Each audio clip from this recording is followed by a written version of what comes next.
Assalamualaikum warahmatullahi wabarakatuh. Salam sejahtera buat kita semua. Masyarakat Buol dimanapun berada yang saya cintai, Tidodudaka Wet Untat Tandanio yang saya sayangi dan saya cintai.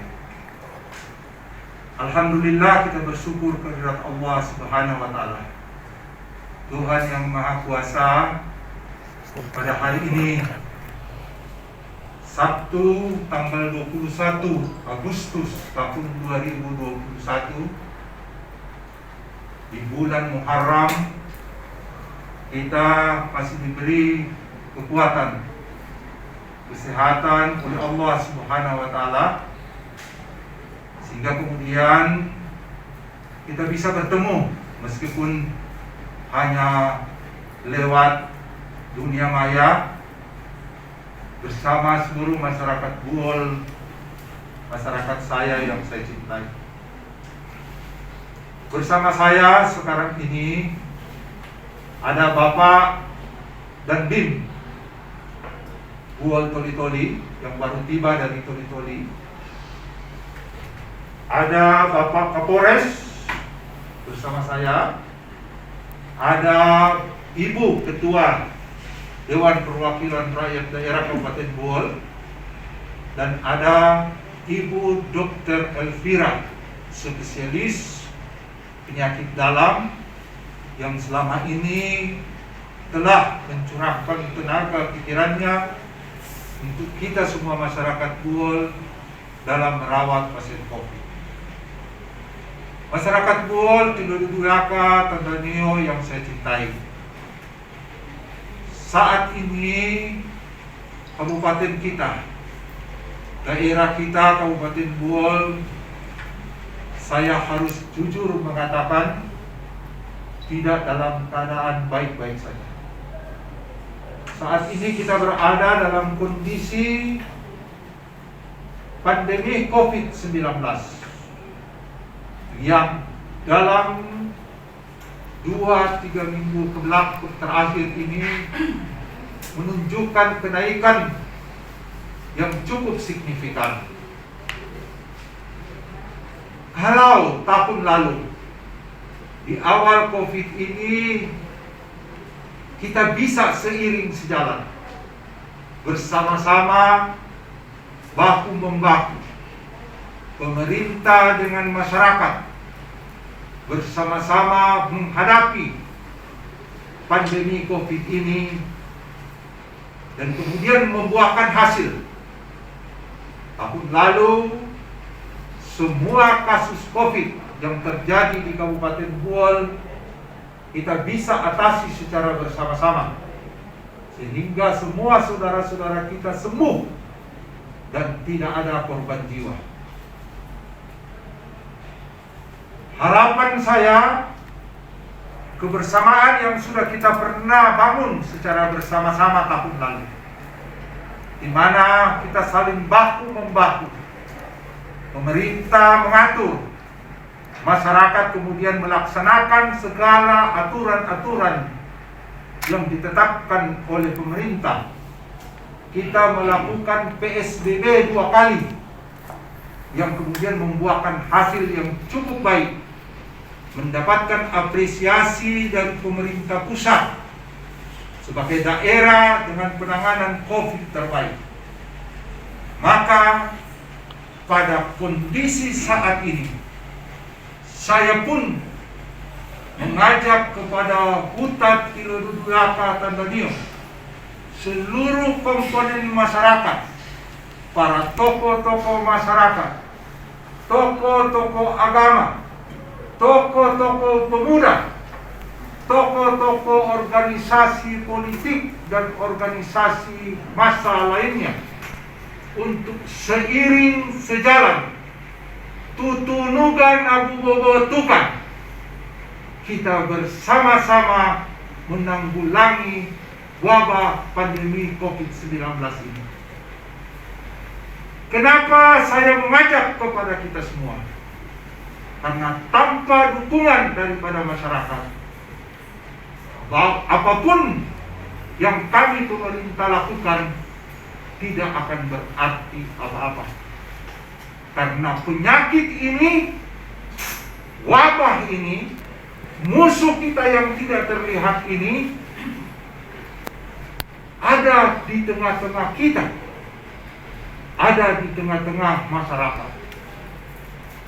Secara jujur saya harus menyampaikan kepada kita semua bahwa berdasarkan data-data yang kita kumpulkan selama beberapa hari lalu menunjukkan bahwa COVID-19 ini sudah menyebar di tengah-tengah masyarakat, sudah menyebar di tengah-tengah kita. Ya, angkanya cukup signifikan. Saya bisa mengatakan bahwa estimasi statistik, estimasi perkiraan dengan perhitungan statistik menunjukkan pada kita bahwa penyebaran COVID ini sudah masuk dari rumah ke rumah. Hampir setiap rumah tangga itu sudah ada penderita COVID. Bapak, Ibu, saudara-saudara sekalian yang saya hormati, inilah kondisi yang kita alami. Bila mana kita tidak melakukan apa-apa, tidak bersama-sama seiring sejalan, tutunukan agbobotukan, bergandengan tangan untuk bagaimana menanggulangi wabah ini, maka saya khawatir rumah sakit kita tidak akan mampu untuk mengatasi lonjakan kasus. Mungkin lewat media televisi kita dengar,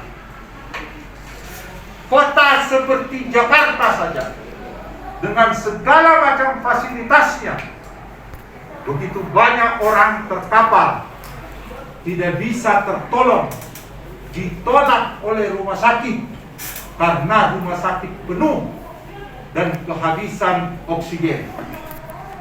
Ibu kota provinsi kita, sebagaimana yang ditulis oleh salah satu tokoh kita, anggota DPR, ayah beliau sendiri di rumah sakit provinsi menghembuskan napas terakhir karena COVID disebabkan karena oksigen yang ada di rumah sakit itu habis, kehabisan oksigen.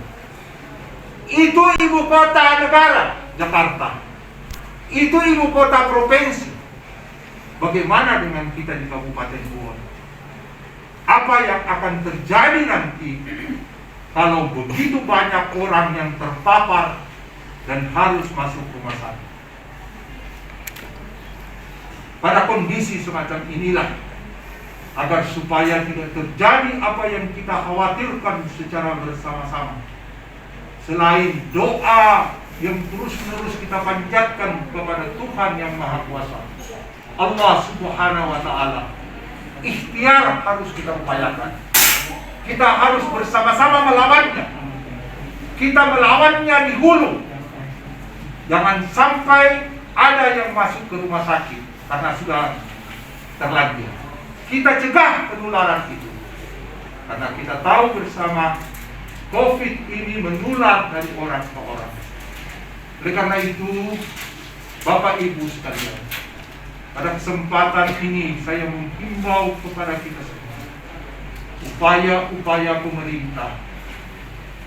Kita sudah berupaya semaksimal mungkin.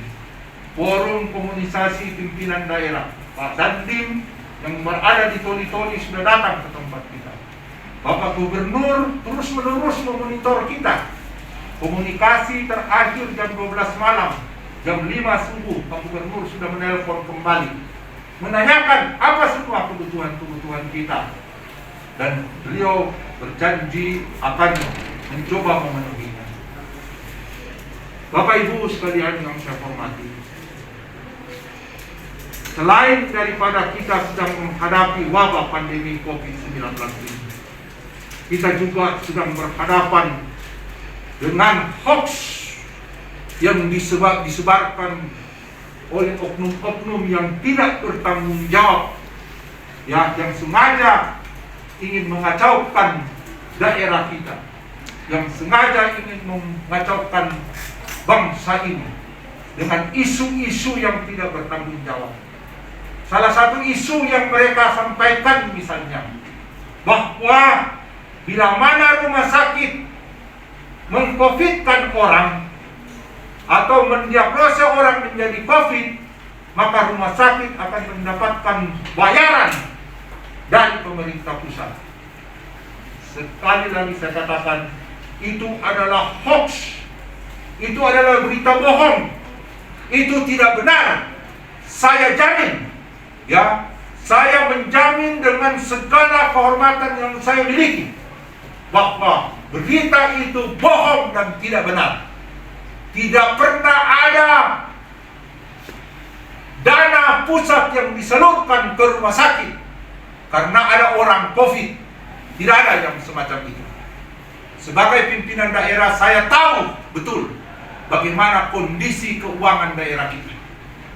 Jadi apa yang mereka sebarkan bahwa rumah sakit mendapatkan keuntungan, mendapatkan uang dari meng-COVID-kan orang, itu adalah berita bohong.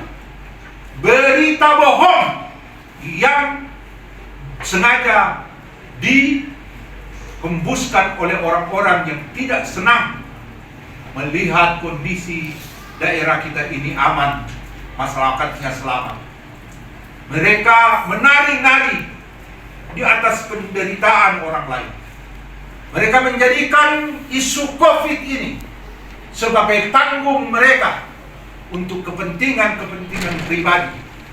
Ini betul-betul perbuatan keji yang tidak berperi kemanusiaan, ya, yang bermain dengan nyawa manusia, nyawa masyarakat untuk mendapatkan keuntungan atau kepentingan pribadi. Sekali lagi, Tilo Huta atau Tilo Duduyaka Tanenio, sebagai bupati yang kalian pilih saya, 9 tahun sudah saya berada dengan kalian bersama-sama di tempat ini. Saya memohon dengan sangat agar supaya segala isu-isu, segala kebohongan-kebohongan yang dilontarkan oleh orang-orang yang tidak senang melihat daerah ini damai, kita tepis, kita lawan secara bersama-sama. Kita satukan langkah kita untuk bersama-sama kita melawan pandemi COVID-19. Kita sudah pernah menunjukkan keberhasilan. Satu-satunya daerah di Provinsi Sulawesi Tengah ini yang melaksanakan PSBB dan berhasil.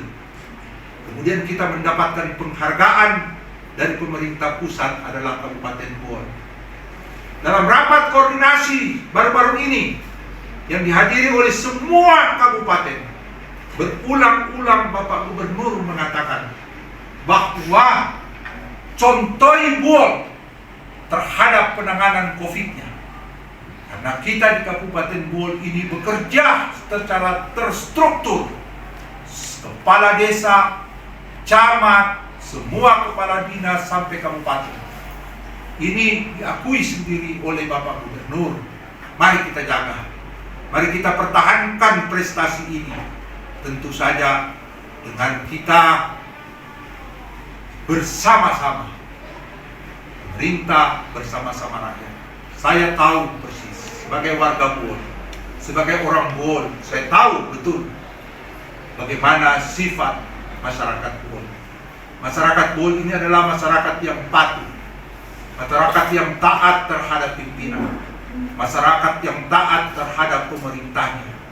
Warisan leluhur kita untuk saling asa-asi-asu, saling tegur sapa, saling mempoponuan, berkasih sayang, menghadapi permasalahan dengan seiring sejalan, bergandengan tangan, kita tumbuhkan.